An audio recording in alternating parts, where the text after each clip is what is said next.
Doctor ইউনূসকে মমতার অভিনন্দন, সম্পর্ক আরও উন্নত করার বার্তা। এবং সর্বশেষ জানাবো বিডিআর বিদ্রোহ, হাসিনার দোসর ছিল ভারত, প্রস্তুত ছিল প্যারাট্রুপার। এতক্ষণ শুনছিলেন সংবাদ শিরোনাম, এবার বিস্তারিত। ডক্টর ইউনূসকে মমতার অভিনন্দন, সম্পর্ক আরও উন্নত করার বার্তা।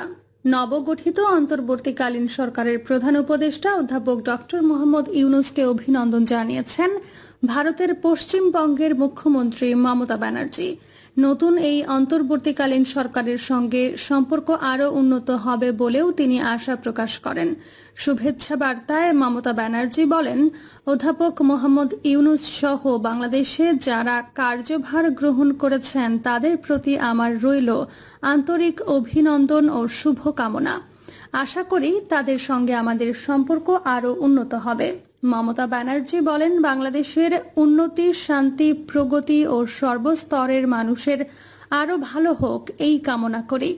ওখানকার ছাত্র, যুব, শ্রমিক, কৃষক, মহিলা থেকে শুরু করে সকলের প্রতি আমার অনেক অনেক শুভেচ্ছা রইল। খুব শিগগিরই সংকট কেটে শান্তি ফিরে আসবে বলেও আশা প্রকাশ করেন তিনি বলেন, শান্তি ফিরে আসুক তোমার আমার এই ভালোবাসার ভুবনে। আমাদের প্রতিবেশী রাষ্ট্র ভালো থাকলে আমরাও ভালো থাকব। বিডিআর বিদ্রোহ, হাসিনার দোসর ছিল ভারত, প্রস্তুত ছিল প্যারাট্রুপার। 2009 সালের 26 ফেব্রুয়ারি বিকেল 5টায় নির্দেশ পৌঁছালো। ওই দিন ভারতীয় সেনাবাহিনীর প্যারাশুট রেজিমেন্টের অগ্রবর্তী দলের দায়িত্বে ছিলেন মেজর কমলদীপ সিং সাধু। মাত্রই সক্রিয় করা হয়েছে জরুরি সংকেত। সম্মুখ সারির একাধিক প্যারাট্রুপার দলকে মোতায়েনের জন্য প্রস্তুত থাকতে বলা হয়েছে। 24 ঘন্টায় জরুরি মোতায়েনের জন্য পুরো এক ব্যাটালিয়ন সৈন্যধারী একটি স্ট্রাইক ফোর্স প্রস্তুত রাখে ভারত। এদেরকে ভারতের ক্ষমতা প্রক্ষেপণের অগ্রবিন্দু হিসেবে গণ্য করা হয়। আগের রাতেই অনুরূপ একটি জরুরি সংকেত সক্রিয় হয়ে পরে বাতিল হয়ে যায়। কিন্তু ফের যখন সংকেত সক্রিয় হলো এবং 5 থেকে 6টি IL-76 এবং AN-32 বিমান প্রস্তুত রাখার নির্দেশ এলো, সাধু বুঝতে পারলেন বড় কিছু ঘটতে চলেছে। 2.5 ঘন্টা পর 1000-এরও বেশি ভারতীয় প্যারাট্রুপার পশ্চিমবঙ্গের কলাইকুণ্ডা বিমান ঘাঁটিতে অবস্থান নেয়। সেখানেই রাত কাটানোর সিদ্ধান্ত আসার পর সাধুর অধিনায়ক কিছু নির্দেশনা দিলেন। বাংলাদেশের সীমান্ত রক্ষাকারী বাহিনী বিডিআর এর সদস্যরা বিদ্রোহ করেছে।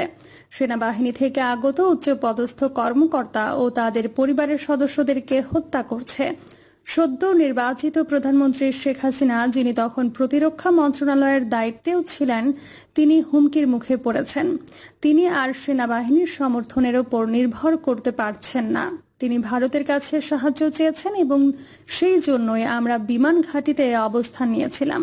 নতুন নির্দেশের জন্য অপেক্ষা করছিলাম, স্মৃতি হাতড়ে জানালেন সাধু। আর ঢাকায় অবতরণের পর যে কোনো পরিস্থিতির জন্য প্রস্তুতি নিচ্ছিলাম।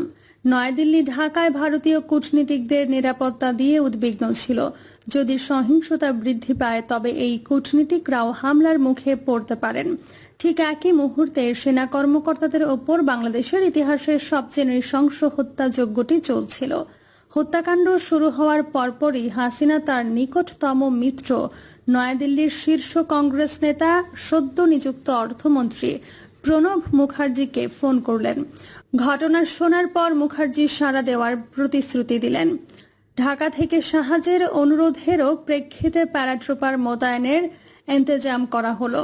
পাশাপাশি ভারতের পররাষ্ট্র সচিব শিবশঙ্কর মেনন হাসিনার পক্ষে সমর্থন নিশ্চিতের জন্য মার্কিন, ব্রিটিশ, জাপান ও চীনা দূতদের সঙ্গে ভারতীয় ভিত্তিতে যোগাযোগ শুরু করলেন। কলাইকুণ্ডার পাশাপাশি জরহাট ও আগরতলাতেও প্যারাট্রুপার প্রস্তুত রাখা হলো। নির্দেশ এলেই ভারতীয় সেনারা 3 দিক থেকে বাংলাদেশে প্রবেশ করত। উদ্দেশ্য ছিল জিয়া আন্তর্জাতিক বিমানবন্দর ও তেজগাঁও বিমানবন্দর দখলে নেওয়া। পরবর্তীতে প্রধানমন্ত্রীর বাসভবন, গণভবনের নিয়ন্ত্রণ নিয়ে হাসিনাকে নিরাপদ স্থানে সরিয়ে নেওয়া হতো। অভিযানের দায়িত্বপ্রাপ্ত ব্রিগেড কমান্ডার সক্রিয় যুদ্ধের সময় ব্যবহার্য প্রথম ধাপের গোলাবারুদ বিতরণ শুরু করলেন।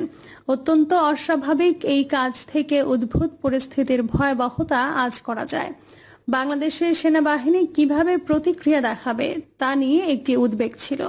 যদি বাংলাদেশের জেনারেলরা হাসিনার বিরুদ্ধে যান, তারা ভারতীয় সৈন্যদের প্রতিরোধ করবে। সাধু জানালেন যে যদি তেমনটা হতো তাহলে পূর্ব ভারতে ভারতীয় সেনাবাহিনী পুরো একটা কর্পস রয়েছে, যেখান থেকে অতিরিক্ত সৈন্য পাঠানো হতো। ভারতীয় সেনাবাহিনীর 27 ফেব্রুয়ারি বাংলাদেশে সামরিক হস্তক্ষেপ করার দ্বার প্রান্তে ছিল, কিন্তু চূড়ান্ত আদেশটি শেষ পর্যন্ত আসেনি। পিনাক রঞ্জন চক্রবর্তী তখন ঢাকায় ভারতের হাই কমিশনার। বাংলাদেশ তার পিতৃপুরুষের আদিবাস। হাসিনাকে তিনি সম্মান করে আপা বলে ডাকতেন।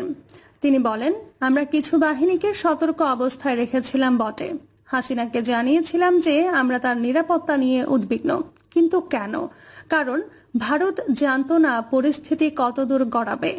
ওদিকে ঢাকায় বিডিআর বিদ্রোহীরা তাদের মহাপরিচালক ও তার স্ত্রীকে পিলখানার সদর দপ্তরে হত্যা করে। এভাবে বাংলাদেশ জুড়ে বিভিন্ন স্থানে সামরিক বাহিনীর কর্মকর্তাদের বিরুদ্ধে এই রকম হামলার সূত্রপাত হয়। তখন সেনাপ্রধান জেনারেল মঈন উদ্দিন আহমেদের ওপর বিদ্রোহীদের বিরুদ্ধে পদক্ষেপ নেওয়ার জন্য প্রচণ্ড চাপ আসতে থাকে। কিন্তু তিনি যদি এমন পদক্ষেপ নিতেন, তবে তা থেকে একটি রক্তক্ষয়ী পরিস্থিতির সৃষ্টি হতো এবং অস্থিতিশীলতা আরও বেড়ে যেত। একই সঙ্গে তা হাসিনার রাজনৈতিক এবং ব্যক্তিগত জীবনকে ঝুঁকির মধ্যে ফেলত। বিদ্রোহীদের অথবা বিক্ষুব্ধ সেনা কর্মকর্তাদের হাতে তিনি নিহত হতে পারতেন, কিংবা একটি সামরিক অভ্যুত্থানে উৎখাত হতে পারতেন। 2007 সালে তিনি একবার গ্রেফতার হয়েছিলেন। একই ঘটনা আবার ঘটতে পারত। ভারত সেই ঝুঁকি নিতে চায়নি, তাই ভারত যা প্রয়োজন মনে করেছে তাই করেছে। ভারত তখন সেনাবাহিনী প্রধান মঈন আহমেদকে বল প্রয়োগ না করার জন্য হুমকি দেয়। যারা ওই সময় ক্ষমতার কাছাকাছি ছিল তারা আমাকে বলেছিল যে জেনারেল মঈনকে বলা হয়েছিল বল প্রয়োগ না করতে, অন্যথায় ভারতীয় প্যারাট্রুপাররা 1 ঘন্টার মধ্যে ঢাকায় নেমে পড়বে, বলেন তৌহিদ হোসেন, যিনি তখন বাংলাদেশের পররাষ্ট্র সচিব ছিলেন। ভারতের ওই হুমকি কাগুজে ছিল না। এই ঘটনাগুলো কিন্তু আসলেই চলছিল। প্রয়োজন হলে আমরা হস্তক্ষেপ করতাম, আমাকে এটা নিশ্চিত করেন ভারতীয় এক শীর্ষ কর্মকর্তা, যিনি পররাষ্ট্র ও নিরাপত্তা সংক্রান্ত সিদ্ধান্ত গ্রহণ প্রক্রিয়ায় জড়িত ছিলেন। শেষ পর্যন্ত প্যারাট্রুপার মোতায়েনের চূড়ান্ত সিদ্ধান্ত আসেনি, কারণ জেনারেল মঈন শেষ মুহূর্তে পিছিয়ে যান। সামরিক গোয়েন্দা সংস্থার পরিচালক ব্রিগেডিয়ার জেনারেল মাহমুদ হোসেন ঘোষণা দিলেন, প্রধানমন্ত্রী নির্দেশ দিয়েছেন যে উদ্ভূত সংকটটি রাজনৈতিকভাবে সমাধান করা উচিত। সমস্যাটির সমাধান সেভাবেই করা হয়েছে। ওই সময় বান্দরবানে একটি সেনা ব্রিগেডের নেতৃত্বে ছিলেন লেফটেন্যান্ট জেনারেল মাহফুজুর রহমান। তিনি বলেন, তার আসলে আদেশ দেওয়া উচিত ছিল এবং সেনাবাহিনীকে পরিস্থিতি মোকাবেলা করার জন্য অনুমতি দেওয়া উচিত ছিল। পরবর্তী 2 দিনের মধ্যে দেশের বিভিন্ন স্থানে থাকা স্থানীয় বিডিআর ইউনিটে বিদ্রোহ ছড়িয়ে পড়ে। রহমানের মতে এটি কোনো রাজনৈতিক আন্দোলন ছিল না, একটি সামরিক সংকট হিসেবে সেনাবাহিনীকে নির্ধারিত নিয়মাবলীর মধ্য থেকে পরিস্থিতি মোকাবেলা করতে দেওয়া উচিত ছিল। 2009 সালে ভারত যদি বাংলাদেশে হস্তক্ষেপ করত, তবে তা উপমহাদেশের ইতিহাসের মোড় ঘুরিয়ে দিত। ভারতের হস্তক্ষেপ না করার সিদ্ধান্ত কিন্তু ঐতিহাসিকভাবে সমানভাবে গুরুত্বপূর্ণ। হাসিনাকে রক্ষার জন্য বল প্রয়োগের হুমকি দেওয়ার মাধ্যমে ভারত বাংলাদেশের সেনাবাহিনীকে এমনভাবে দুর্বল করল যে তা হাসিনাকে পরবর্তীতে তার রাজনৈতিক প্রতিপক্ষদের মুক্ত হস্তে দমন পীড়নের সুযোগ করে দেয়। দ্বিতীয়বার ক্ষমতায় এসে হাসিনা প্রথমবারের মতো সেনাবাহিনীর কোনো প্রকার রাজনৈতিক চাপ থেকে মুক্ত হলেন, সম্পূর্ণ ভারতের কৃপায়। নয়াদিল্লির এমন প্রতিক্রিয়ার পেছনে কি কারণ ছিল? ভারতের হস্তক্ষেপ বাংলাদেশের সার্বভৌমত্বের ওপর আঘাত হানত, পাশাপাশি ভারতের বিরুদ্ধে আধিপত্যবাদের যে দুর্নাম তা আরও পোক্ত হতো। ভারতের হস্তক্ষেপে হাসিনার জীবন বাঁচত ঠিকই, কিন্তু একই সঙ্গে ভারতের আজ্ঞাবহ হিসেবে তার বিরুদ্ধে যে অভিযোগ রয়েছে সেটাই প্রমাণ হতো। হাসিনার রাজনৈতিক জীবন ঝুঁকিতে পড়ে যেত। ভারত উল্টো দেখল যে হাসিনা বরং বিডিআর বিদ্রোহটিকে দেখলেন তার সরকারের অস্থিতিশীল করার চক্রান্ত হিসেবে। তিনি নিজের নিরাপত্তার ব্যবস্থা গ্রহণ করলেন, তবে তিনি এও বুঝতে পেরেছিলেন যে বিদ্রোহকে রাজনৈতিকভাবে মোকাবেলা করতে হবে। সেই উদ্দেশ্যেই তিনি স্বজন ও সহকর্মী হারানো বিক্ষুব্ধ সেনা কর্মকর্তার সঙ্গে গিয়ে দেখা করলেন। বলেন চক্রবর্তী। ওই সময় সেনা কর্মকর্তাদের হাতে অপমানিত ও হেয় হওয়ার পরেও হাসিনা নিজের অবস্থানে অটল থাকলেন। তিনি তাদের কথা শুনলেও বিদ্রোহীদের বিরুদ্ধে পদক্ষেপ নিলেন। তিনি যা করেছিলেন তার সঠিক ছিল, কারণ এর একটি শান্তিপূর্ণ প্রভাব পড়েছিল। যুক্তি দেন হোসেন। বিদ্রোহের আনুষ্ঠানিক পরিসমাপ্তি ঘটল সেনাবাহিনী যখন স্বরাষ্ট্র মন্ত্রণালয়ের তত্ত্বাবধানে ট্যাঙ্ক নিয়ে পিলখানায় প্রবেশ করল। প্রায় 200 জনকে গ্রেফতার করা হলো। বিদ্রোহের সমাপ্তি ও মঈনের সংযম প্রদর্শন হাসিনাকে ক্ষমতা সুসংহত করার সুযোগ করে দিল। যেসব কর্মকর্তা হাসিনার সঙ্গে দুর্ব্যবহার করেছিলেন তারা সবাই একে একে চাকরি হারালেন। বিডিআর ভেঙে দেওয়া হলো। তিনি খুব বীরত্ব ও সাহসিকতার সঙ্গে পরিস্থিতি মোকাবেলা করেছিলেন। একজন সাহসী লৌহ মানবীর মতো স্মরণ করে বলেন পিনাক চক্রবর্তী। কিন্তু ভারতকে বাংলাদেশে বল প্রয়োগ করার মতো সিদ্ধান্তে আসতে হয়েছিল। এ থেকে মূলত পূর্বাঞ্চলীয় সীমান্তে ভারতের দুর্বলতাই প্রকাশ পায়।